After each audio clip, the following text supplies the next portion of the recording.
Becoming a landlord in Minnesota sounds like a smart money move until you actually look at the real costs and the laws that go along with being one. The state of Minnesota is one of the most tenant-friendly states in the entire country. There were sweeping rental law reforms in both 2024 and 2025. The compliance bar that was already high was raised even higher. In this video, we're going to walk through the questions that every Minnesota homeowner should answer before they decide to become a landlord. It's not the questions that make it sound exciting, it's the real questions that help you decide if you're ready to be a landlord in Minnesota. And stick around to the end. We have the one question that Minnesota landlords say is the most important factor when deciding to become a landlord.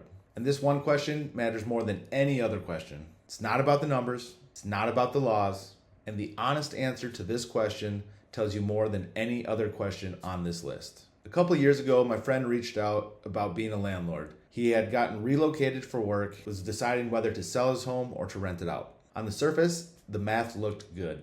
His mortgage payment was well below the average rent, and he figured he could have some cash flow monthly, build equity, and then he would have an asset to come home to if he ever did decide to relocate back to Minnesota. So he decided to become a landlord. He called me again about 18 months later. His tenant had stopped paying rent. They were months into the eviction process with no end in sight. When there was a routine inspection on the rental property, he found an unexpected expense over $6,000. He had hired a property manager to take care of the property while he was gone. That property manager missed multiple disclosures and were putting him at legal risk. And after all of the real costs of owning the property, such as insurance, property taxes, when the property was vacant, those holding costs that he had, and all those repairs that he was not expecting, he was operating at a negative income most of the time. He wasn't a bad landlord. He was just an unprepared one. And the gap between those two things in Minnesota isn't minor. It's measured in thousands of dollars and a lot of stress. And if he had answered these questions that we're about to go over before deciding to become a landlord, it would have changed the entire conversation. If we're just meeting, I'm Zehnpfennig of Titan Real Estate Group, and I help Minnesota homeowners make clear-headed decisions about their largest asset, including whether renting out your property makes real sense for your situation. Well, let's dive into it. Here are the questions that you should ask yourself before deciding to become a landlord. Question number 1. Do you fully understand the Minnesota laws when it comes to being a landlord? As I mentioned earlier, Minnesota is one of the most tenant-friendly states in the country. Here's what it looks like. In 2024 and 2025, there was legislation that was passed that only reinforced tenants' rights here in the state of Minnesota. Here's where we look at the Minnesota statute, Chapter 504B. First thing to note is that security deposits. Security deposits are due within 21 days of the tenant moving out. A late return or an unitemized return of all the repairs may mean that you owe them the full deposit back. And if that tenant had to take you to court to get that money back, you could be responsible for all those lawyer fees. Another thing I'd like to point out is access to the property. In Minnesota, you must give your tenant 24-hour notice before you're going to the property. The entry window must be between 8 a.m. and 8 p.m. Failure to meet this rule can come with heavy penalties. The next law to be aware of is that you must maintain the ability for the home to stay at a temperature of 68 degrees from the months of October through April. You can't retaliate against the tenant for making repair requests. And if the retaliation is alleged within 90 days of the request, the burden of proof showing that you didn't violate those doesn't fall on the tenant, it falls on you. If it is alleged that you violated that rule, it's up to you to prove that you did not. As of 2025, tenants can now form associations to address the housing conditions. Any optional fees such as utilities or a pet fee must be disclosed in the lease and when you're advertising the home. St. Paul also passed an ordinance for the stabilization of rentals. This means that it caps the annual rent increase at 3%. If the cost of the home goes above that, such as insurance increases, property tax increases, general inflation or anything like that, all of these laws are not meant to make your life easier as a landlord. It's imperative for you to understand these when you're making the decision to become a landlord. The next question to answer is, are you running the real numbers? Many new landlords don't think about the real cost of owning a property. All they look at is their gross income.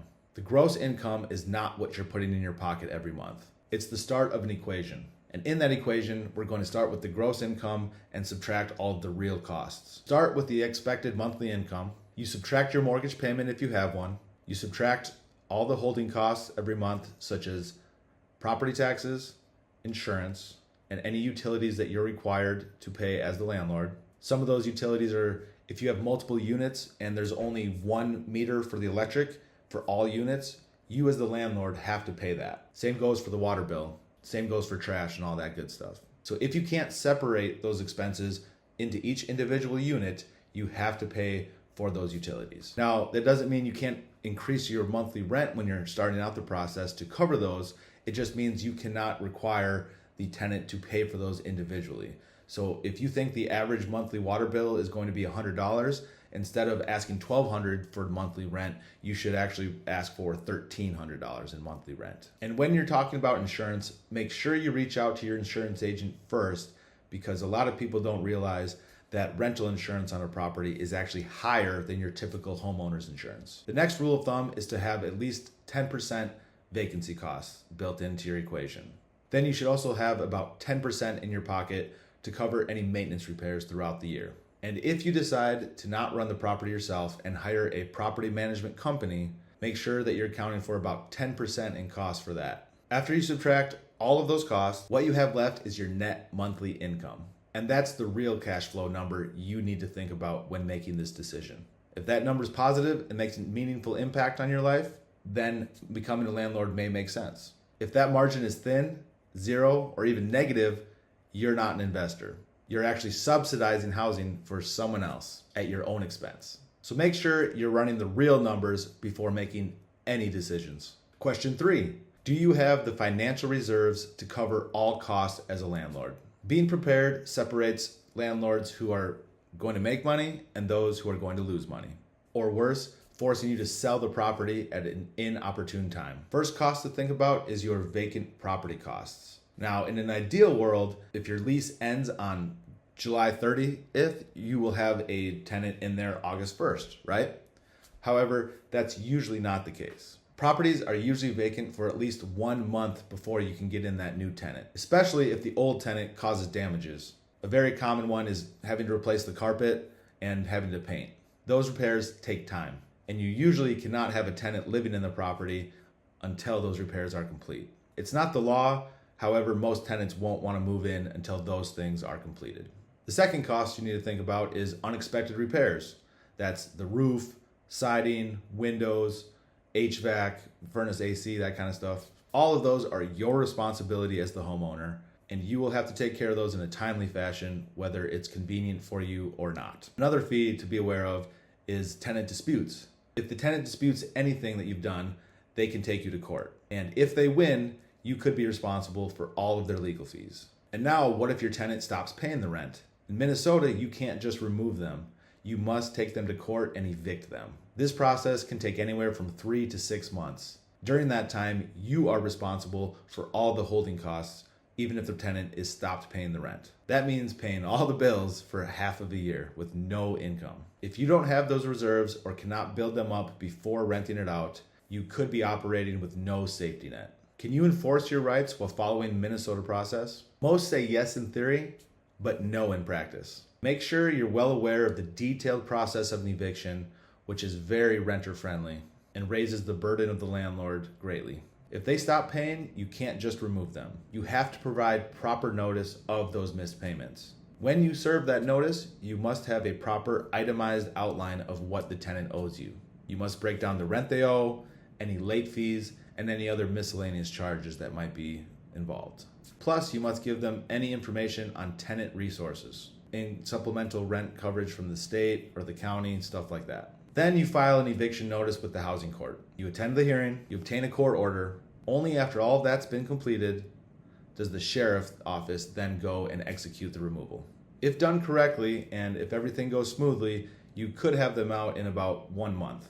However, if the tenant decides to fight you and you have to go to trial, this process can take anywhere from 3 to 6 months. And I'm speaking from experience. There are actual tenants out there who are professionals at making you pay for their rent. They know going into the process how to make the eviction process last as long as possible for them to get free rent during that time. And as a landlord, you're going to hear all of the sob stories. Grandma died, mom died, I've heard about so many funerals during the process of them getting evicted, and I, being kind-hearted, kept extending them, saying, oh, don't worry about it. If you get out by this date, we'll call it a wash. They kept on pushing it out after that, just excuse after excuse after excuse. Before I even started the process on my first eviction, I was 3 months in the hole. It then took me 4 months after that. So I was holding the covering costs for 7 months. And after I finally got them out of the home, they had spitefully damaged my property greatly. Overall, it cost me over $40,000 to evict this person. And this person was supposed to be my friend, by the way. That's why I had never done a background check on them, because I trusted them, because I knew them from my personal life. That tells me this person was a professional POS and was an expert at getting free rent out of people. And if you don't do the process correctly the first time, the whole case can be thrown out and you have to start all over. That means the proper notification time, waiting the time periods for them to get the ability to try to catch up, having all those good things like that. It just extends the process greatly. During the whole eviction process, you cannot act which as a constructive eviction.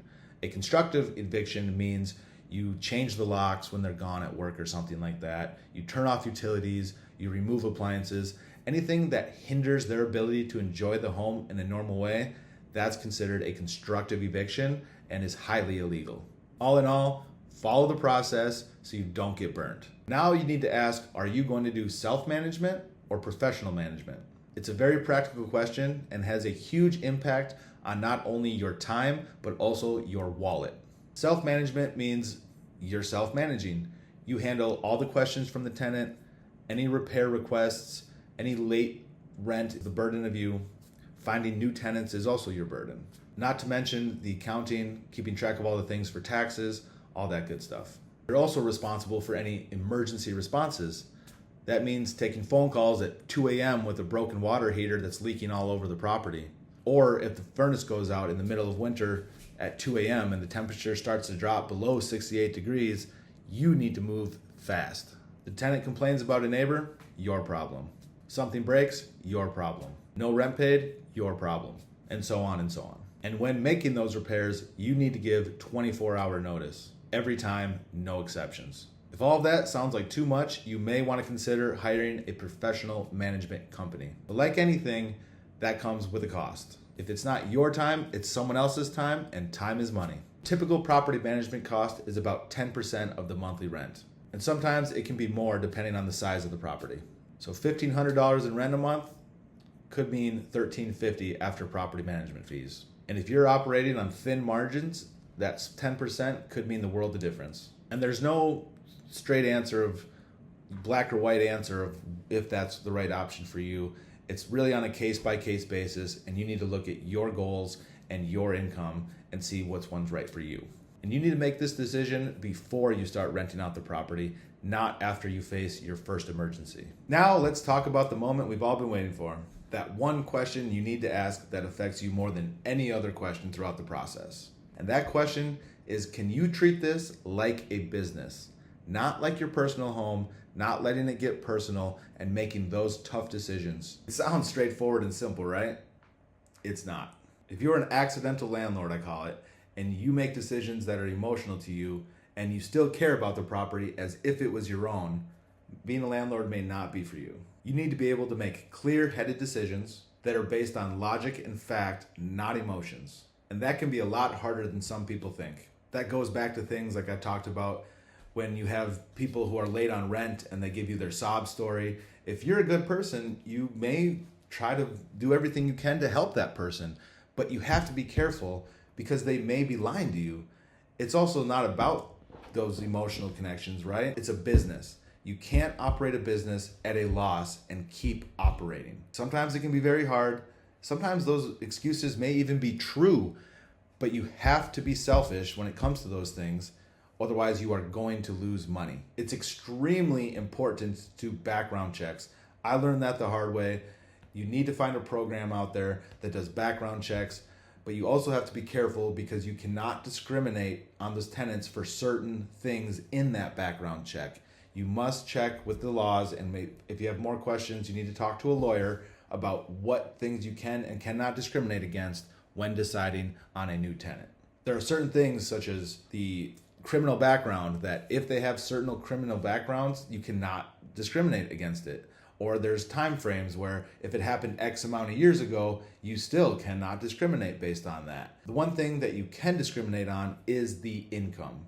A lot of time landlords will have a base minimum income requirement for the tenants to move in. Usually it's 2 to 3 times. That will usually weed out the tenants who can't really afford to live in the home. And going back to that personal attachment to the property, if you can't separate this from your personal feelings, sometimes starting that eviction process can be extremely difficult for you. If you're like me, you want everyone to be happy, right? And our slogan at Titan Real Estate Group is treating you how we would want to be treated. And if I was having real world problems and couldn't make my next month's rent, I know that I would want to be given some grace and maybe an opportunity to get back into the game. However, with all the people out there who are selfish, you cannot do that. You need to treat it as a business from day one. You need to have clear rules in your lease, and you need to enforce them consistently. You can't give them a break 1 month and then not the next month. All communication with your tenants needs to be documented with an email, a text, just anything that's in writing. And once you start to